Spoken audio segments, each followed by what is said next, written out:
ஒரு பிரகாசமான பசுமை காட்டின் நடுவில் பறவைகள் சந்தோஷமா பாடிக்கிட்டு வண்ணத்து பூச்சிகள் ஆனந்தமா ஆடிக்கிட்டு இருந்த அந்த இடத்தில் இரண்டு நெருங்கிய நண்பர்கள் வாழ்ந்தாங்க.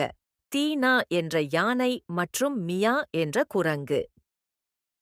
தீனா மென்மையானவள், தைரியமானவள். மியா சின்னவள், வேகமானவள், சந்தோஷமா சிரிக்கிறவள். ஒரு வெயில் பூத்த காலை தீனா ஆற்றில் குளிர்ந்த நீரில் விளையாடிக் கொண்டிருந்தாள். மியா மரத்திற்கு மரம் தாவி விளையாடிக் கொண்டிருந்தாள். அப்போ திடீர்னு ஒரு கூச்சல் கேட்டது. Help, help please! ஒரு வண்ணக்கிளி பதற்றத்தோட பறந்து வந்தது. கிழக்கு மலைக்கு அருகில் ஒரு குட்டி புலி ஆழமாக இருக்கிற ஒரு பள்ளத்துல விழுந்துடுச்சு. அவனால் வெளியே வர முடியல என்று வண்ணக்கிளி கூடியது. டீனா உடனே எழுந்து, வா மியா, நேரம் வீணாக்க கூடாது, உடனடியாக ஏதாவது ஹெல்ப் பண்ணணும் என்றாள். தீனா மரங்களை கடந்து ஓடினா. அவள் காலடி சத்தம் பூமியையே அதிர்ந்தது. மியா மரங்களிலிருந்து மரம் தாவி டினாவை பின்தொடர்ந்தாள்.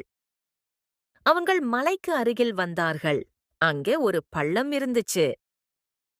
அந்த பள்ளத்தில் ஒரு குட்டி புலி மாட்டிக்கொண்டிருந்தாள்.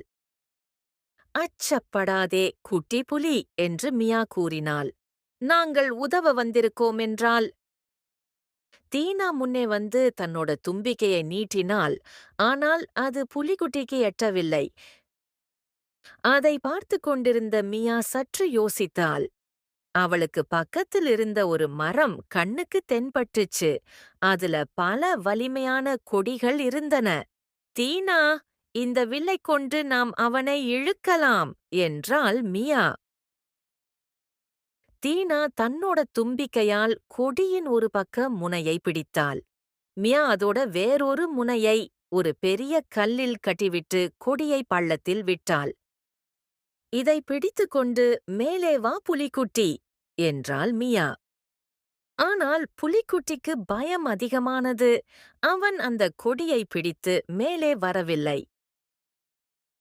பிறகு மியா தீனாவிடம் மெதுவா சொன்னாள், புதிய ஐடியா, என்னை பள்ளத்தில் இறக்கிவிடு, நான் அவனுக்கு உதவுறேன் என்றாள். தீனா மெதுவா மியாவை பள்ளத்துல இறக்கினாள். கொடியை நன்றாக பிடித்துக்கொண்டு மியா கீழ புலிக்குட்டிக்கு அருகே போனாள்.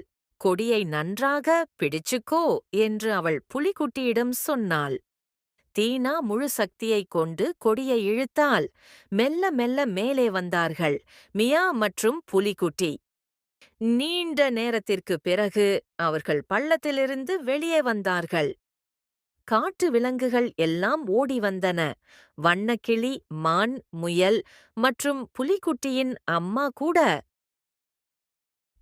புலிக்குட்டியின் அம்மா புலிக்குட்டியை அணைத்துக் கொண்டு டியா மற்றும் மியாவை பார்த்தாள். நன்றி நண்பர்களே என்று டியா மற்றும் மியாவிடம் புலிக்குட்டியின் அம்மா மெதுவா சொன்னாள். மியா பெருமையாக சிரிச்சாள். இது ஒரு குழு உதவி என்று கூறினாள். பிறகு தீனா, நாங்க எப்போதுமே உதவுவோம் என்றாள். அனைத்து விலங்குகளும் அவர்களை வாழ்த்தினர். அந்த காடு முழுக்க சந்தோஷ சத்தம் ஒலிச்சது.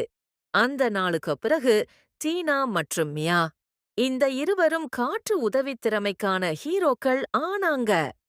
எப்போதாவது யாராவது சிக்கலில் இருந்தா அவர்கள் தீனா மற்றும் மியாவை கூப்பிடுவார்கள்.